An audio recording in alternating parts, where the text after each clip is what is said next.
It's another beautiful Wednesday morning. How are you doing? Clinic imefunguliwa. It is the Financial Clinic on Jam 316. I hope you're having a good day so far. My name is James Okumu. Karibu sana. Now, losing a job, oh my goodness, can be such a devastating thing. You know, I know of people who lost jobs and they've never been able to recover. You know, I know people who lost jobs. Life just went from here all the way down to the bottom. You know, wengine wakaenda Geshagi, and that was just it. But then there's a flip to this story, because there are people who lose their jobs and it ends up becoming a blessing, because they either get into business or they connect with something else that is really their passion and connected to their purpose, and they thrive to such heights like they had never thrived before when they were doing this job, when they were employed.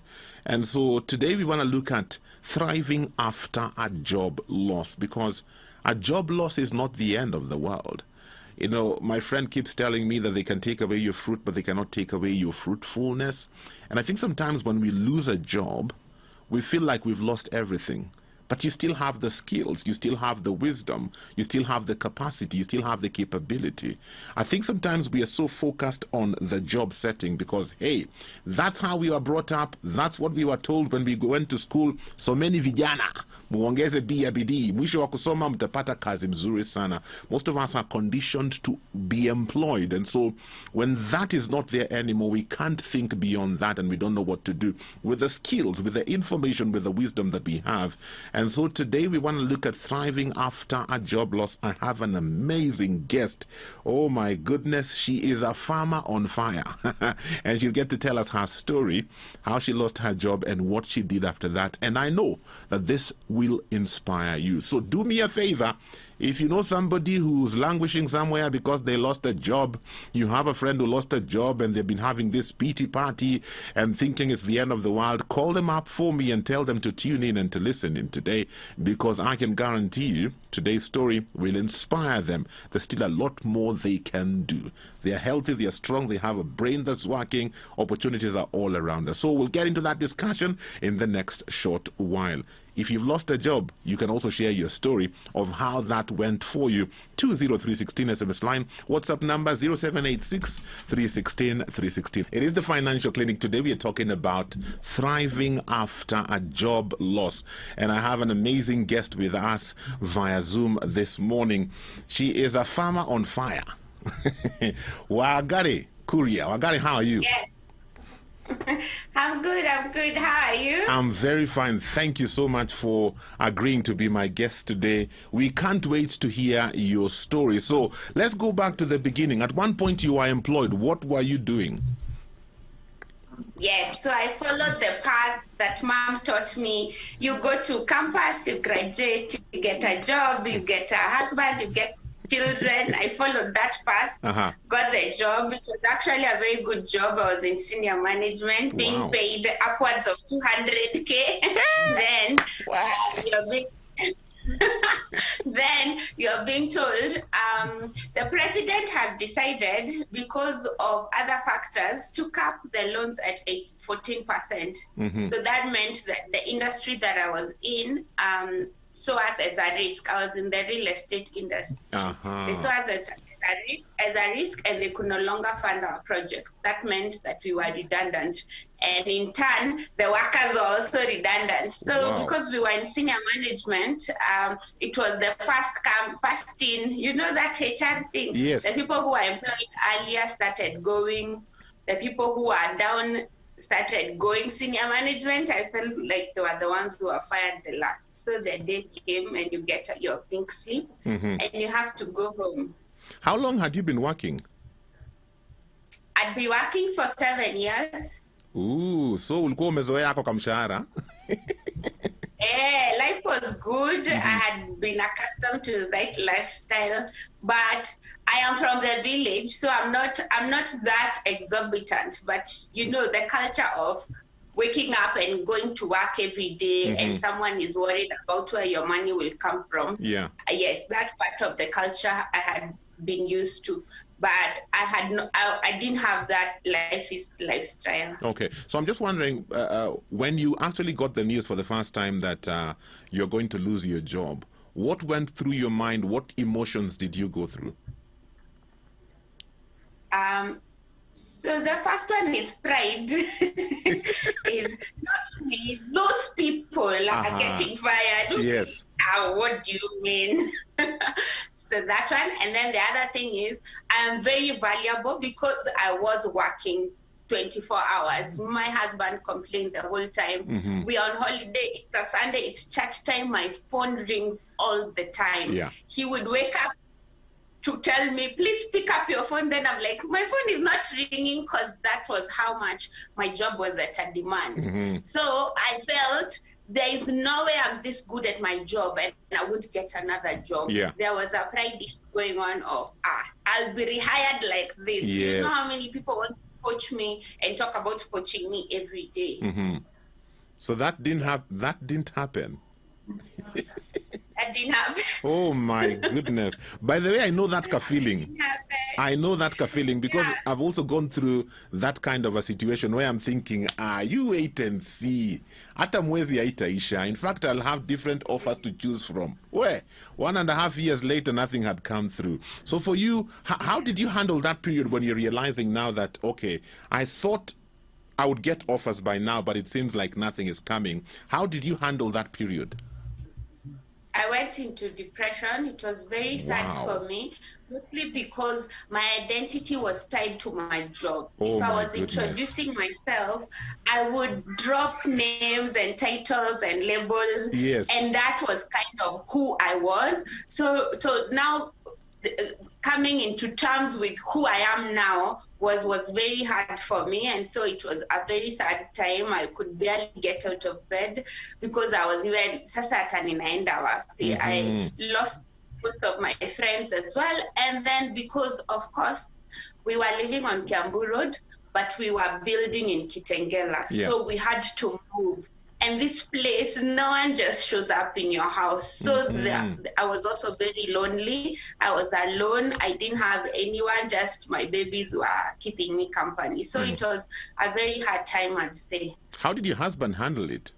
Because, of course, now the finances of the family have been affected.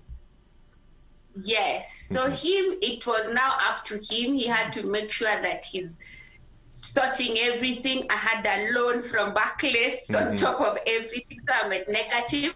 I had a lot of savings. As I say, I used to spend my money well, but you know, if no money is coming in, this one that it's not enough. Eventually you deplete your savings. And the worst thing is you go and rush into a business because you're feeling you have capital and it's a business you have no clue about. So I started a company for insurance because that time is when entrepreneurship was very, county governments were giving a lot of money to insurance guys for tenders. So that's what I jumped into. That really now made sure all my savings are gone. So he was very supportive, and he even went to church and talked to my pastor and said, "But you kazi his biggest idol."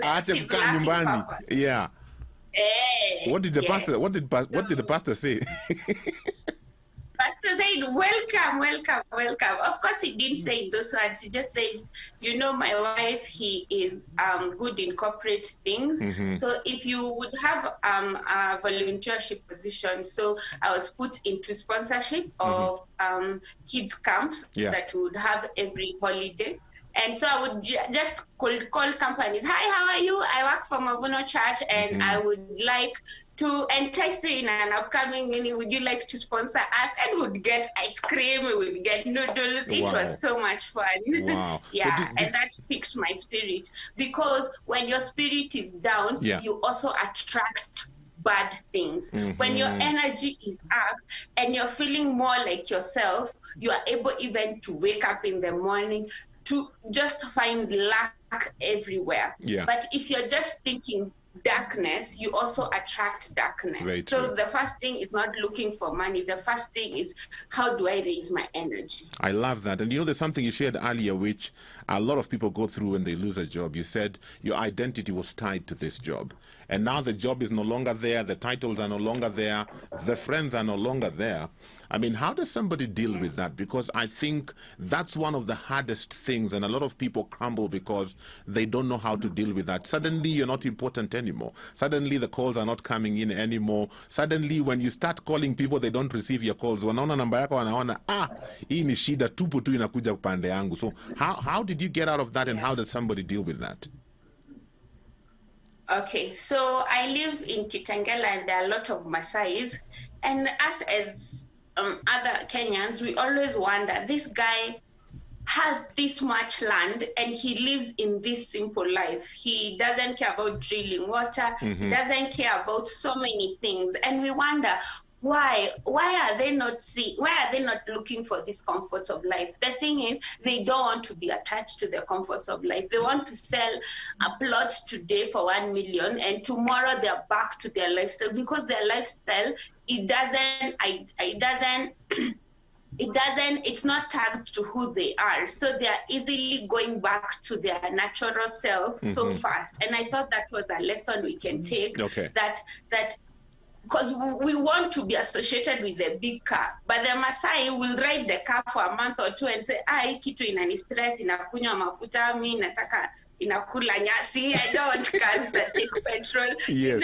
So he abandons it, and it's a parking lot rotting there, and he's fine walking. You get, we need to go back to, what did God intend for us? God didn't intend for all these extras.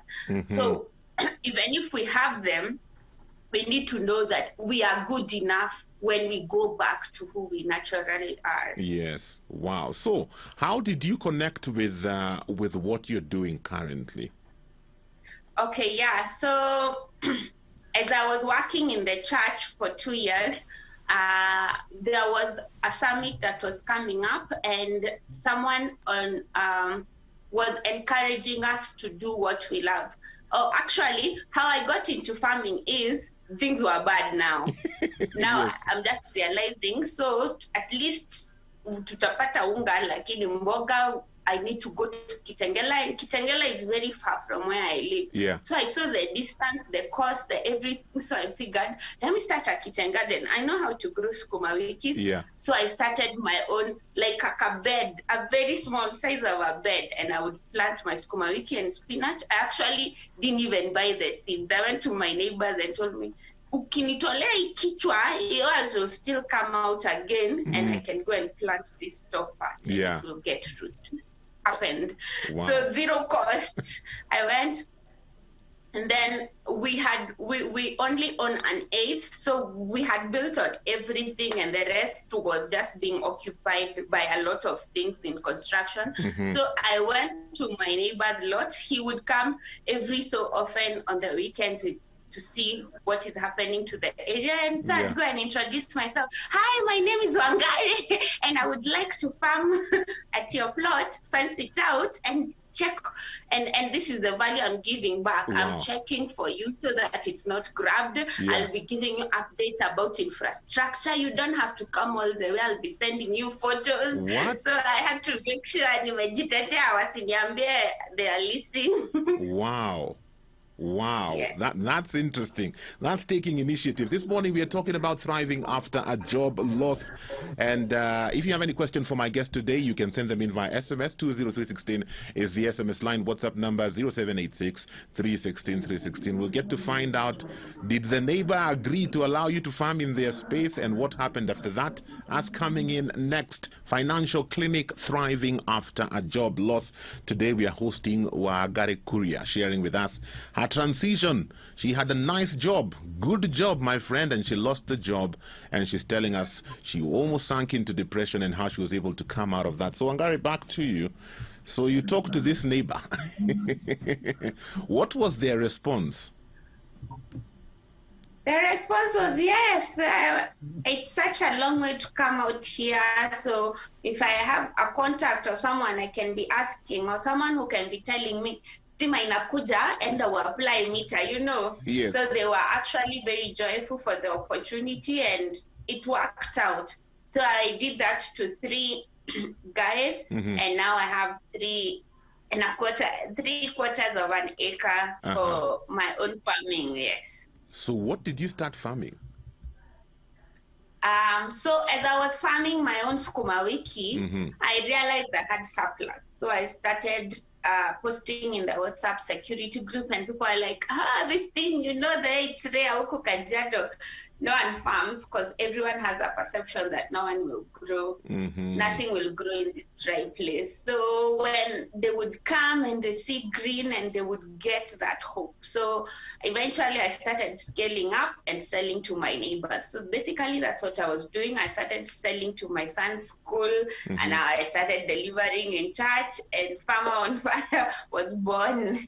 So when I went for that church conference, that's when now we were taught how to do digital marketing. So that's when we were told, if you want to start a YouTube channel teaching people one thing, whatever God has given you, share it with the world. And so that's how I started the YouTube channel. I actually shot that day in the evening because that guy said starting is the biggest hurdle. Start, and then you'll figure out.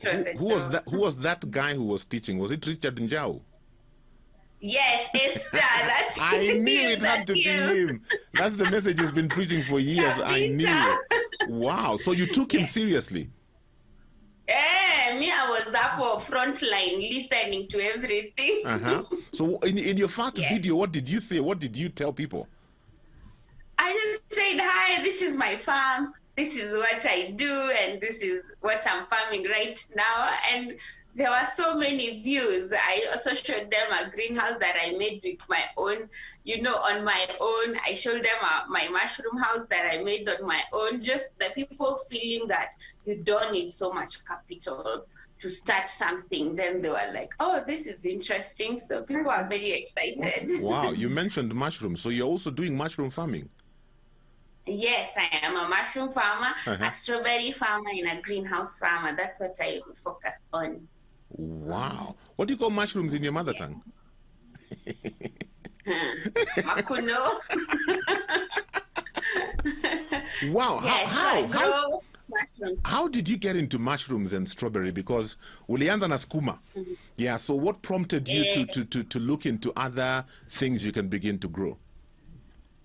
So the thing that I realized, I am an urban farmer. I am very, constrained on space. Yeah. I always worry that if these people decide to eventually come and build, I will be very grateful. I have planted trees for them. I've planted fruit trees that their families will eat for the next generation. But I have to go and be grateful when leaving.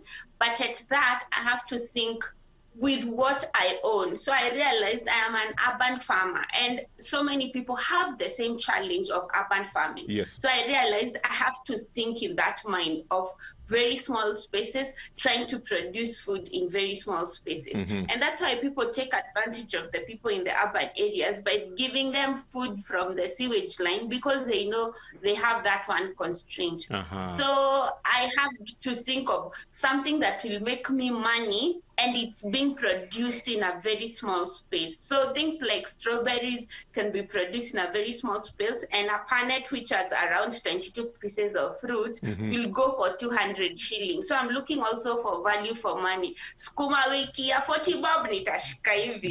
Yes, 200 punnet of mushroom. I'm holding it in my hand. So I had to look at that as a solution. Yes. Wow. Many people usually ask, sasa market itatoka wapi? That's one excuse that a lot of people give. How did you connect with your markets? And where do you sell the strawberries and the... Yeah. Interestingly, urbanites don't have a challenge with finding market. It's the people in the rural areas. Urbanites just need to market. Also, don't just farm alafu useme watu hawakuji kununua, so you're waiting for the middleman to come and make a kill. Also be proactive. I tell my husband, simamisha gari, I want to hawk. Oh, so you do that? To to the Nyamadens and I'm like, habari yenyu, najua mnatengeneza kachumbari, naweza kuwa nikiwaletea nyanya one tray, and I get the job. You know, cooking is okay. Don't feel shame going to ask someone for an order. That is, you know, some time back I had a guest who was talking to us about shame money, and she was saying there are some things we can do, but because of our status in the community, or because of how many degrees we have, we look at that thing and we are thinking, apana, mimi siwezi kufanya kazi kama hiyo. So I love what you're bringing out, because, I mean, to think that there are other people who bought land, now wameiachilia tu huko, but you see an opportunity and you maximize on it. I think that tells me the opportunities all around us. It's just that sometimes we are too proud to be able to maximize on those opportunities. Did you get any challenges as you were setting up all this? So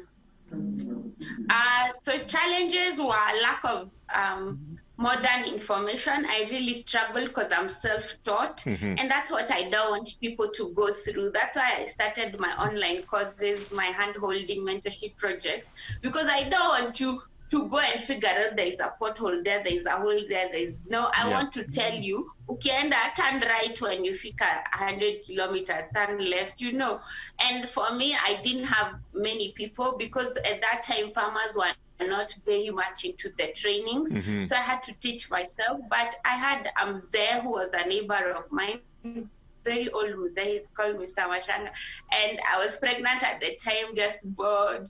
The sun is too hot. There is no steamer where I used to stay. So I would go and hang out with him, and he would take the time to teach me how to do this, because he had done it for a while. So one of the ways is that I also got someone to mentor me into that. And the other challenge is pest control. I am an organic farmer, and I think I've really majored. I have really figured out the fertility part, doing the fertility part organically. But now the pest control part really gave me a hard time. But now it's getting easier. As they say, you have to keep adding value to yourself. You can't just say, bado ninafanya skuma, and it's 1 year later. What else have you added value to yourself? What trainings? Have you paid that 2,000 or 3,000 to go to a training that will open your eyes, to get into a network of other people who showed up for that training, and seeing the possibilities? Two things you said that are very important, and I love that you've shared them. The whole aspect of humbling yourself enough to be mentored by somebody who's gone ahead of you, and the aspect of investing in yourself. I find that sometimes Kenyans don't like investing in themselves. You know, we are so used to free things. You know, you want somebody to pay for you for a cost. It's very interesting. I find it very interesting that somebody can easily spend 30, 40,000 bob on a phone, but if you tell them there's a personal development course that will cost them 10,000, they're thinking, hi, 10,000. You know, that is a lot, you know. So I love that you shared that. How did the trainings make you change how you're doing your farming? What new things did the trainings give to you? Yes, so it started with the YouTube channel, which was free, and I was training what I was doing for free and giving tips for free.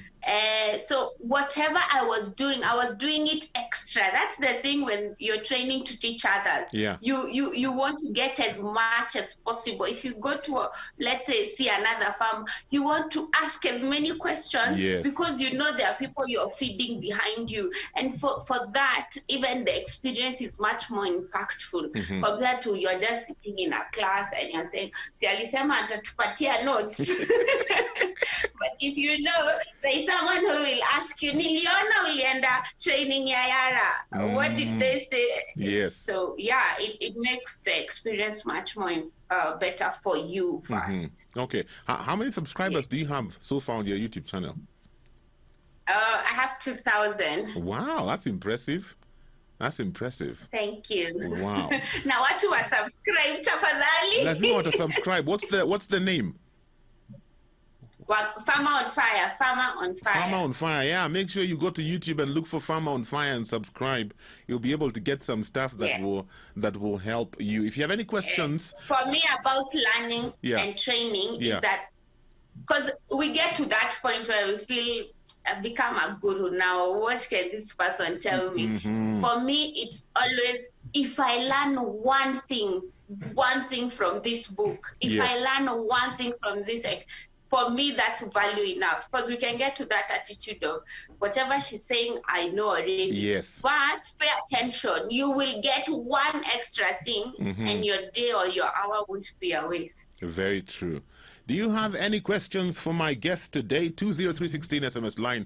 WhatsApp number 0786316316. You know the way we really rush to buy an eighth? Some of us have got an eighth and a quarter scattered all over the country. Na inamea tu manyasi. And you're thinking, man, there are no opportunities. I love this story because she's leveraging on other people's pieces of land, taking care of their land for them, and also gaining something out of it. That tells me opportunities are all around us if we open up our eyes. Some of us have got land in Geshagi. I know my father is watching the screen and saying, young man, are you talking to yourself? Yes, I am talking to myself, Mr. Okumu. We'll have a conversation. 20316 SMS line, WhatsApp number 0786316316. It is the Financial Clinic. We are talking about thriving after a job loss. I have an SMS here from ZP. ZP says, say a big hi to Wangari. Tell her I'm very proud of her and what she is doing. With God, everything is possible. ZP amekusalimia sana Wangari. And then I have another message here. Let me see if I can get it. This one says, I'm greatly challenged. I'm also a farmer. I rear broiler chicken, but I'm also interested in strawberry farming, and you want to be connected. Haya, sawa sawa. We will do the necessary. So let's talk about the returns. Yeah, let's talk about the returns. When you look at what you're doing now and you compare to what you're doing before when you are employed, you know, are the returns fulfilling? Ama ni kazi mingi na mapato ni kidogo tu hapa na pale? Sorry, honestly, I am not at that level where I can compare the money, because entrepreneurship is different from employment. Yes. And when you know that, you also are not expecting that I will make this much amount of money, or I will make this money within the first season. Yeah. You know, that's what is happening to most people who are called COVID farmers. They started farming because they had extra time. So what they're doing is they expected the money for fencing, the money for plowing, the money for putting drips will be back. Hiyo kitungu itarudisha immediately after the first season. And then now they are thinking, oh, it's a scam, it's a scam. It doesn't work that way. It doesn't work that way. Okay. With entrepreneurship, you have to invest your time, you have to invest in your growth. And that for me is more fulfilling. I am actually happy that I got fired, if that is ever possible sentence, because now I am richer even in the person I am, because I know my purpose. I know I'm not just a random person in the conveyor belt. I know why God put me on this earth. And it's to impact people in terms of farming and agribusiness and women, and encouraging other people and telling them, you are overthinking this, just start and then we'll figure the rest of the things out. Yeah. And for me, it's also, there is a lot of money. Also, it's about consolidating it, because I've noticed in farming there is a lot of cash exchange. So what I did, I went to Safaricom, got a till, and that way I can be able, the same way I went to the bank to get a chunk of money, I can be able to return it with a chunk, where I find most farmers have a challenge. Sukuma ya 10, sukuma ya 5, you know, that small, you can't even trace where the money is going. So it's good to find a system to consolidate it. My house girl is known by my daughter as the richest person in this house, because she's the one who receives the cash part. Wow. And so have someone separate from you also receiving that money and giving you in a bunch, and you can be able to go do something concrete with it. The other thing is exposure. I've been interlinked to so many people who I've just seen my life transform. I've realized that the world rewards the brave. Yes. The world rewards the courageous. Yes. If you take a risk in the morning, there is no way the world will leave you like that. But if you decide, hey, but now farming, na vile watu wanasafa, na vile nini, just jump. the world will hold you, and also have that confidence that God is for you. Very true, very true. I'm just wondering, what kind of support is your husband giving you in all these things that you're now doing? A lot. He's giving me financial, he's giving me ideas in terms of now taking it to the next level, because I've already done the production part, but he's telling me, now Wangari, you need to start thinking how you can impact more people. So he gave me this beautiful idea of we have forgotten the urban poor, the people who work in the industry, the people who go to EPZ, you know, those people who are casuals in the factories. Yeah. They are the first to lose their jobs. It's not the senior management, it is those people, and we are forgetting them. And it is those people who have to go back to Shago because they are urban poor. They live 1 meal at a day, they live under $1, and we are forgetting them. And so I have come up with this concept of having a vertical kitchen garden given to them, or even they buy at some cost, and then some cost is donated to them, and it comes with the seedlings, it comes with the soil, it comes with everything. It's good because it's vertical, it doesn't use a lot of space. Iko tu hapo nje ya kwao, space kadogo, and they can be able to get food, they can be able to sell. I am incorporating fruits in there for immunity against COVID. I'm incorporating herbs. So it's a way also to give back. I'm very big on give. Yes. God is sorting you. Don't think you think other people, and God will be defending you the whole time. Yes. You mentioned kitchen garden. Do you also help people to set up kitchen gardens? Because I'm seeing more and more I'm the people. guru of urban farming. Yes? You're the guru of urban farming. Yes.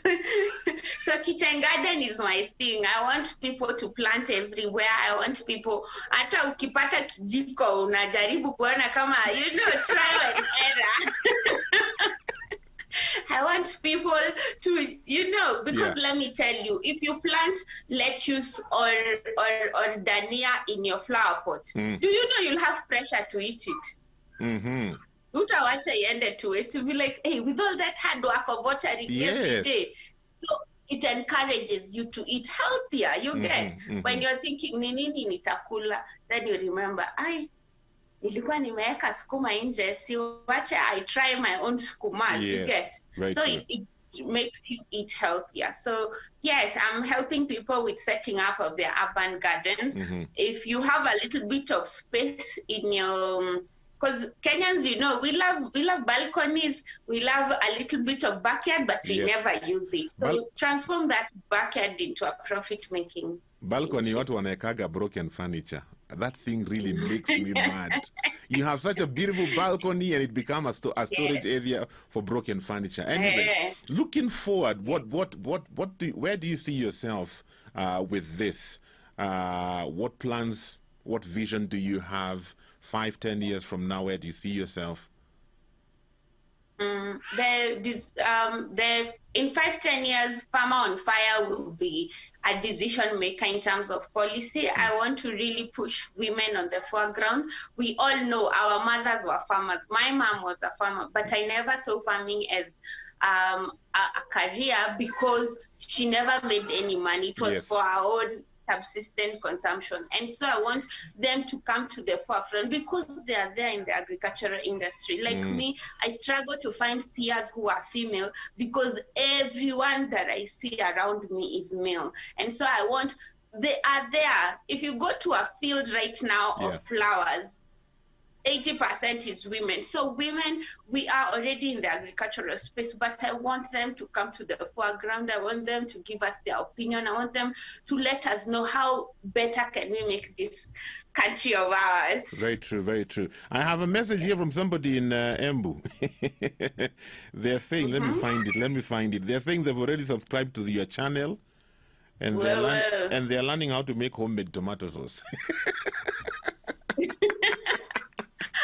Yes, the beautiful thing about my channel is that I share my struggle. Niko na nyanya excess, nyanya has bad market. So what do I do with it? Instead of it going to waste, and I'm seeing it. So I give it to my chicken, or I make tomato paste. I find creative ways to add value to what I have. And that's the other thing. Even if you're complaining of market, think whatever I'm growing, what value can I add to it to preserve it, to give it a longer shelf life. For my strawberries, yes, a lot of people will come to my farm. They want to buy the fresh fruits, but there is less margins if I sell the fruit as it is. So I usually go and dry it and sell it as strawberry powder for culinary skills in the kitchen. So something like that will fetch 7 times the value. Yes. So think value addition. Okay. As we wrap up our conversation today, what would you tell that individual who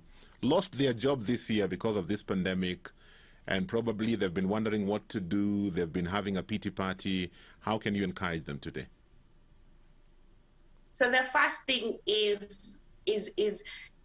to go back to your identity, to go and figure out. If you need to journaling really helped me. If you need to see a therapist, just to figure out what is happening and declutter all that was happening to you when you're in employment. The other thing that I do is called a gratitude test. Yes. Every day I say, I have 10 fingers that God has given me. I surely have 10 things that I can be grateful for, and that immediately raises your spirit. So this game, you have to say 10 things you're grateful for every morning, and only 3 you can repeat from yesterday. So you have to be creative, so that you can see progress. Because when you're in that dark place, you're just thinking, wow, everyone, you're comparing yourself. So don't do that. And then on jumping into your next economic activity, first take a pause. Don't jump. Many people really deplete their savings by jumping into the next economic activity or the next house. So take a minute, take a breather, take a beat, accept what has happened to you, and make peace with it. Then now make small, bold steps. I would say with starting small and building yourself, that can help someone who's lost their job. Wow, thank you so much. Farmer on Fire. Ooh, I love it. Yeah, lazima tutatembea huko Kitengela, we see that farm. Lazima. Karibuni. Yes, thank you. Thank you for what you're doing. Thank you for inspiring us today. Greetings to your family, and God bless you. Amen. Thank you. Awesome. We're out of time for our discussion today. Remember, look up her channel on YouTube, Farm on Fire. Subscribe, get the information there. She's giving out very valid information through her experiences, and that's a good thing. Before I go, have you had your tea today? Kama hujakunywa gashai, unapanda majani chai kwa Kitengela? Eden Tea, finest garden tea. If you've not had your cup of tea today, try Eden Tea. Comes in various flavors: Eden Green Tea, Eden Purple Tea, Eden Lemon Tea, Eden Ginger Tea, Eden Premium Tea. Eden Tea is reminding us in this season, wash your hands with soap and running water. Make sure you put on a face mask and interpersonal distance. Avoid crowded places. We are still not out of the woods yet. Let's continue working together to flatten the COVID-19 curve. We will do it. We will do it. We will get out on the other side, and we must continue to work together. Eden Tea is available at leading outlets. Affordable prices. Try it out this day. You will not regret it. That's all the time we have for this discussion today. May the Lord bless you. For this and more of our shows, log on to www.familymediaonline.com to enjoy a wide variety of programs, from current affairs to testimonials and features, pastoral and inspirational shows, kids entertainment, and so much more. Also stream live on www.familymedia.tv.